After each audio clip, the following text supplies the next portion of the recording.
یہ فرمائیے گا، یہ جو ملاقات رہی، یہ جو زہرانہ تھا، اور یہ تاریخ میں پہلی دفعہ ہوا ہے کہ فیلڈ مارشل صاحب کو اس طرح سے دعوت دی گئی ہو، وہاں پر ملاقات ہوئی ہو، اور اس کے بعد جو ڈونلڈ ٹرمپ کے ریمارکس تھے اور پھر ایران سے متعلق بھی جو ان کا رویہ تھا، تو وہ لوگوں کو کچھ ہضم نہیں ہو رہا۔ جی پاکستان کو اس طرح کے مطلب اعزاز دینا، اور بار بار خود کہہ رہے تھے کہ آئی ایم آنرڈ، انہوں نے تو خود اس میں ریڈ آؤٹ دی نا، اسپوکس مین کے بجائے خود ریمارکس دیے، تو یہ تو بڑی بات ہے۔ اور دوسری بات یہ دیکھیں کہ آپ نوٹس کریں گے کہ 13 دفعہ یا 14 دفعہ کہہ چکے ہیں کہ میں نے سازشی کی، ہندوستان اس کو بار بار اس کی تردید کرتے ہیں۔ وہ بھی عجیب سی بات ہے کہ اب چھوڑ دیں جی، انہوں نے اپنا ایک ملک میں ایک اسٹریٹجک بلیک آؤٹ کیا ہوا تھا پوری جنگ میں نا، آپ کو پتا ہے،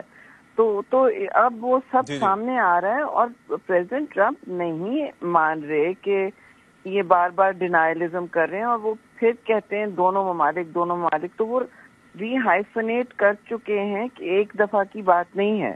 تو جب ایک ملک کا صدر بار بار کچھ کہتا ہے، اس کا مطلب ان کے ذہن میں یہ کوئی نہ کوئی ایک پالیسی شفٹ آئی ہے جی۔ تو یہ بہت اہم بات ہے۔ پھر پینٹاگون نے بھی، آپ نے دیکھا، ان کے سینٹ کام چیف نے خاص طور پہ ٹائم نکال کے کہا کہ یہ ایک زبردست ہمارے پارٹنر ہیں، یہ بھی ایسی بات نہیں کی جاتی۔ وہاں سے امریکہ میں شکریہ نکلوانا بڑا مشکل کام ہوتا ہے جی۔ اور state of the union address میں بھی تو جب انہوں نے کہا، سب نے نوٹس کیا، مجھے یاد ہے آپ سب نے بھی کیا، لیکن ہمیں یہ نہیں پتا تھا کہ اس کے آگے کیا تسلسل مینٹین ہوگی اور یہ کسی حقیقت میں تبدیل ہوگا، ریسیٹ کا کوئی اپرچونٹی۔ مجھے یہ ذرا بتائیے گا کہ آپ ایک سیزنڈ پولیٹیشین بھی ہیں، جرنلسٹک بیک گراؤنڈ بھی ہے آپ کا، آپ امریکہ میں پاکستان کی سفیر بھی رہ چکی ہیں، اس بار کیا ڈیفرنٹ ہوا؟ بھارتی لابی آپ کو پتا ہے کتنا اسٹرانگ ہے،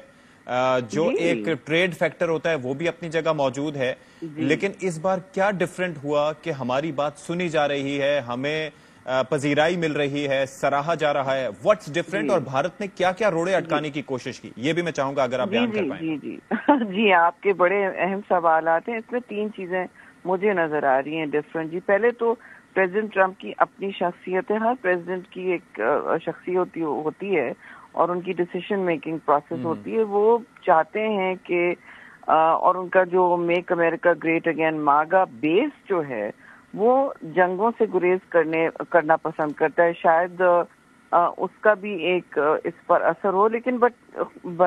بظاہر آپ خود دیکھیں، ہی پریفرز ڈیل میکنگ۔ انہوں نے بار بار ایسا کہا بھی ہے کہ میں چاہتا ہوں جنگیں کم ہو اور تجارت ہو اور بزنس ہو، اسی طرح قومیں پراسپر کرتی ہیں، ان کا یہ ویو ہے۔ اور ظاہر ہے ہمارے لیے تو یہ بہتری کی طرف بات ہے، ہمارے یہاں سب سے بڑا تجارتی پارٹنر امریکہ ہے، اور شروع میں بڑے خدشات تھے کہ یہ جو ٹیرفز لگائیں گے کہیں ہمارا سب سے بڑا مارکیٹ ڈیسٹینیشن جو ہے ٹیکسٹائل خاص طور پہ وہ بری طرح دھچکا نہ پڑے اس کو۔ تو یہ تو مجھے لگتا ہے ٹریڈ وقت بھی گیا ہوا ہے پاکستان کا، I'm sure they'll make progress۔ Institutionally across the board اگر تھوڑا شفٹ ہو تو بہتری آئے گی، کم از کم پینٹاگون اور وائٹ ہاؤس میں تو نظر آ رہا ہے جی واضح طور پر۔ دوسری بات یہ کہ انہوں نے اپنی لیگیسی بنانے کی بھی میں سمجھتی ہوں وہ دیکھ رہے ہیں کہ ان کے بارے میں ایک پروفائل بنا ہوا ہے، اور ڈیموکریٹس نے بھی، یہ سب نے، آپ کو پتا ہے ساری کہانی، تو وہ اسے بھی چینج کرنا چاہ رہے ہیں۔ وہ بار بار کہتے ہیں مجھے کریڈٹ نہیں دیتا کوئی، لیکن میں یہ کر رہا ہوں، تو وہ خود بھی یہ بات کو دہراتے ہیں۔ تو آپ نے اس اپرچونٹی ایک اور چیز مجھے بتائیے کہ پہلے تو پاکستان کو ایک سمجھا جاتا تھا کہ اسٹریٹجک پارٹنر، نان نیٹو الائی، لیکن اب ٹرمینالوجیز چینج ہوئی، جیسے آپ نے سینٹرل کمانڈ کے سربراہ کے حیثیت سے آپ نے کہا کہ انہوں نے فرمایا کہ جی یہ پاکستان ایک ویلیوبل الائی ہے اور پاکستان کے ساتھ بڑی اچھی کمپینین شپ ہے۔ دوسرا، اب آپ کو لگتا ہے کہ جو پہلے پالیسی بڑی انڈیا سینٹرک ہوتی تھی یا اس کو ایک ریجنل پاور کے طور پر امریکہ دیکھتا تھا، اب پالیسی چینج ہو کر ایون ہینڈڈ ہو چکی ہے یا پاکستان کا اپر ہینڈ آ چکا ہے؟ Do you feel that? نہیں دیکھیے، اب میں نہیں سمجھتی کہ اپر ہینڈ پر ہم کوئی جلد بازی کریں اور اتنا ایکسائٹمنٹ ہو کے ہم کہیں اپر ہینڈ ہے۔ نہیں، یہ اسٹریٹجک حقیقت ہے کہ ان کا دیکھو انڈو پیسفک میں لانگ ٹرم ایلائے اور اقتصادی وزن کی بنیاد پر بھی، اور چین کے سامنے وہ کھڑے ہوتے ہیں نا، وہ سمجھتے ہیں تو ہندوستان تو ہے، لیکن اس میں بھی تھوڑی اس طرح تبدیلی آئی کہ وہ جب جنگ نہیں جیت سکے پاکستان کے ساتھ تو وہاں بھی سوچا ہوگا، جیسے چیئرمین بلاول ہر جگہ پوچھ رہے تھے کہ جی کیسے ہوگا نیٹ سیکیورٹی پرووائڈر ہندوستان، جب وہ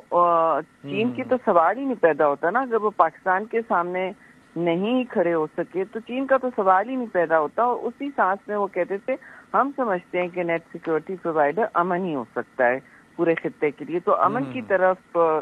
آپ قدم بڑھائیں تو سب کے لیے بہتری ہوگی، جس سے میں سمجھتی ہوں اس سے میچور بات کوئی ہو نہیں سکتی، اور اس سچویشن میں انہوں نے بھی ری اسیسمنٹ کی ہوگی۔ پھر چوتھی بات ہے کہ دیکھیے پاکستان کی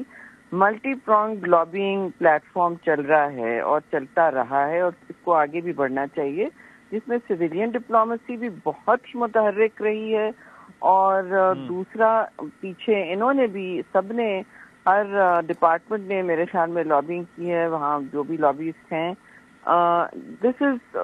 غیر معمولی لابنگ ہوئی ہے، اور یہ انکنونشنل پریزیڈنسی ہے، اس کے لیے بھی انکنونشنل طریقہ کار کی ضرورت ہے، خاص طور پہ وہ انٹرسٹڈ ہیں پاکستان کے ساتھ ڈیجیٹل اور دوسرے ڈومینز میں کام کرنے کے لیے بھی، تو یہ ساری اوپننگز اگر آپ دے رہے ہیں ان کو اور دے سکتے ہیں تو پاکستان کے لیے تو بہتری ہوگی۔ اور یہ میں بات ضرور کہہ دوں بیٹا کہ اس میں چین کا کوئی اس میں نہیں سمجھتی شفٹ ہونا چاہیے، ہمارا رجحان مین اسٹریٹجک پارٹنر چین ہی رہے گا، ان کو یہ بات پتا ہے اور پتا ہونی چاہیے، امریکہ کو بھی یہ بات پتا ہے جی، لیکن اب آپ کے لیے آپشنز کھل رہے ہیں، آپ انہیں استعمال کریں جی۔ یہ بات ہے۔ اب ذرا یہ بات بتا دیجئے کہ اس ساری سچویشن میں جو بھارتی ہیں ان کے میڈیا پہ میں ری ایکشنز دیکھ رہا ہوں، پھر جس طریقے سے وہ کینیڈا پہنچے تھے نریندر مودی صاحب، وہ بھی سب نے دیکھا، اس کے بعد ٹرمپ سے ان کی ملاقات بھی نہیں ہو سکی، اس کے اوپر بھی میڈیا بڑا کرٹیسزم کر رہا ہے ڈونلڈ ٹرمپ پر بھی اور ان پر بھی، تو بھارت پہ بڑا گراں گزرا ہے یہ سب کچھ، میں چاہوں گا آپ اس پہ کچھ کامنٹ کریں۔ جی بالکل گراں گزرا ہے، وہاں تو معاف کیجیے گا لیکن صف ماتم لگی ہے، ان کو یقین نہیں آ رہا، جنگ سے لے کے آج کے دن تک ان کو یقین نہیں آ رہا کہ ان کے ساتھ ہوا کیا ہے، اس میں کوئی شک و شبہ نہیں ہے، ان کی اپوزیشن بھی اب ان سے سخت سوال کر رہی ہے مودی سرکار سے کہ آپ ہمیں کہتے کچھ تھے، ہوا کچھ اور ہے، آپ نے دیکھا ان کی G7 میں بھی وہ تصویر سے تو باہر تھے، یہ ایسا نہیں، یہ رینڈم بات نہیں ہے، شاید ان کو فل سٹیٹس نہیں ہے واٹ ایور، لیکن ان کی اپنی ایک وہ بڑی ایک بڑکی مارتے ہیں نا کہ وہ بہت بڑے گلوبل لیڈر سٹیج پہ ہیں، تو obviously ایسی بات نہیں ہے، اور ان کی جو ان کا ایک اور میں بات بتاؤں، جو ان کے ڈیلیگیشن ہمارے ہر کیپٹل میں مل کے گئے تھے ہم سے پہلے، اور یہ اچھا ہی ہوا ہے کیونکہ ہمیں یہ پتا چلا کہ ان کا کوئی پیغام نہیں تھا، they had no message except پرانے یہ شواہد بھی نہیں، وہ کہانی سناتے تھے پرانے کہ پاکستان نے جی افغان وار میں کیا، ہاں جی، اور پھر اور صرف ایک آگے اگریشن کی بات ہوتی تھی، وہ اگر امن کی بات کرتے بھی تھے لپ سروس تو ان کے سربراہ نے تو کہا کہ گولی کھائیں گے یا روٹی کھائیں گے یا گولی کھائیں گے، یہ باتیں ہم نے سنائی، میں نے کہا کہ ہندوستان اور چیئرمین بار بار کہیں کہ ہندوستان بدل گیا، پاکستان بدل گیا ہے، پاکستان ایک انتہا پسندی سے دور جا رہا ہے، اور وہ جو ہیں جناح کی پاکستان کی طرف جا رہا ہے، وہ جو ہیں کم از کم کوشش تو ہے جی، تو وہ جو ہیں دانستہ طور پر ایک انتہا پسند ریاست بن گئے ہیں، ہندوتوا ریپبلک بن گئے ہیں، وہ اسٹریٹجک ریسیٹ ان کا تو نیا اسٹریٹجک ایب نارمل وہ چاہ رہے ہیں کہ مستقل جنگ ہو خطے میں، وہ امن کی بات ہی نہیں کرنا چاہتے۔